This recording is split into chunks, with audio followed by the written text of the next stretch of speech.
Tonight, the Knicks, their last game in 2015 as they play host to the Pistons. Knicks taking the court tonight, riding a 4-game losing streak.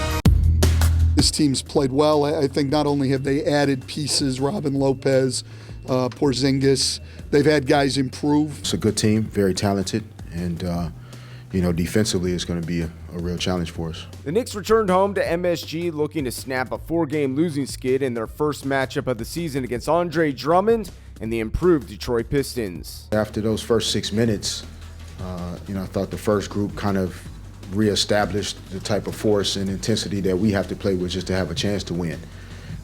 And once they kind of set the foundation, I think the guys in the second unit they came off and didn't want to let their teammates down and sustained a nice level. Sometimes the starters got good runs, or sometimes they got bad runs, and that's why they're always second units. And those guys, Kyle today and Derek, and they did great. Quinn knocks it down again, 5 for 5. Guards found me, and shots were just falling tonight for myself. I thought the ball moved more frequently, in particular in the third and fourth quarter.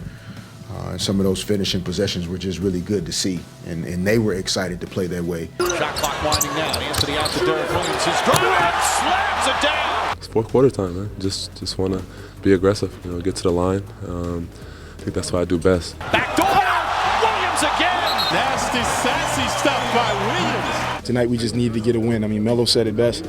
Tonight's nothing but getting a win, and I think that we took that mindset 1 through 15, and I think that it has some carryover.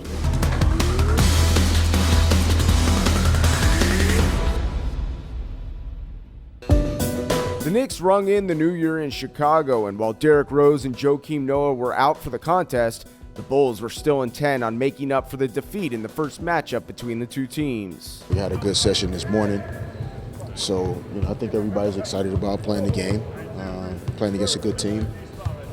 Chicago's the energy in this building to be really high tonight. Happy New Year, everybody, and welcome to 2016 and Chicago Bulls basketball. Bulls going for 3 in a row. An old rival in town, the Knickerbockers.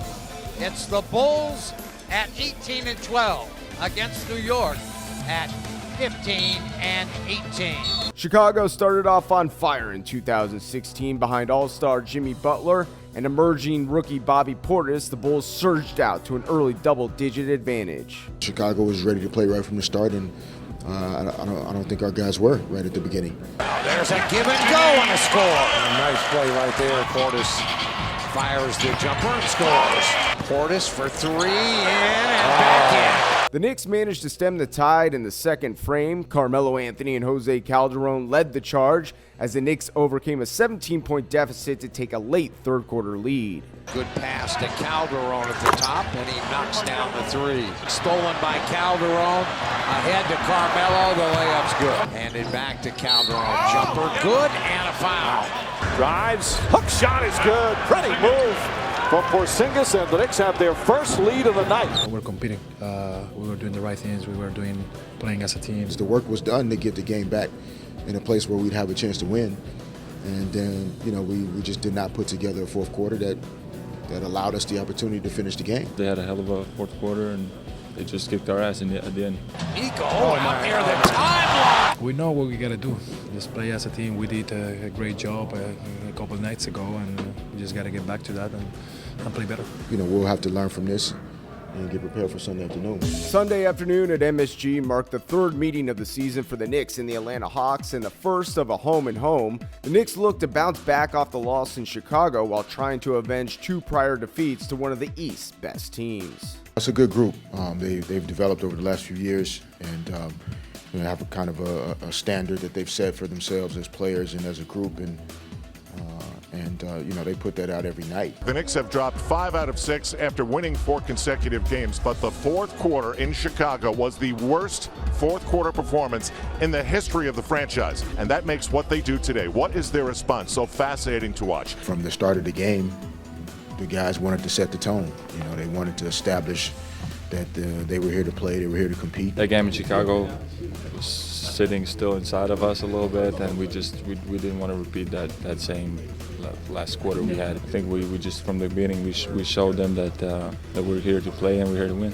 In front of the Garden crowd, the Knicks put on an offensive show. The home squad shot 50% from the field and 42% from deep, as Arron Afflalo connected on 7 of 8 from downtown and put up a season-high 38 points. Arron was aggressive right from the start, but the ball moved in most situations the way it needs to in order to allow for guys to have a big night, and that was good to see. Grant kicks it out of Afflalo. Afflalo for 3. Bang! Arron Afflalo! 13 of 14 from the field. He's hit all 6 of his threes. Anthony keeps it alive. Out to Afflalo. Knocks it down. Another 3 for Afflalo.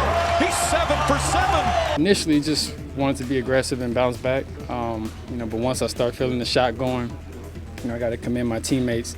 You can kind of just feel the energy of them looking for you in all opportune moments, and they kept finding me in rhythm. Now the hardest thing will be for us to play at that same level and have that consistency. We go right back down there and play the same team. We need to go out there and be the aggressor like we were and trust our work.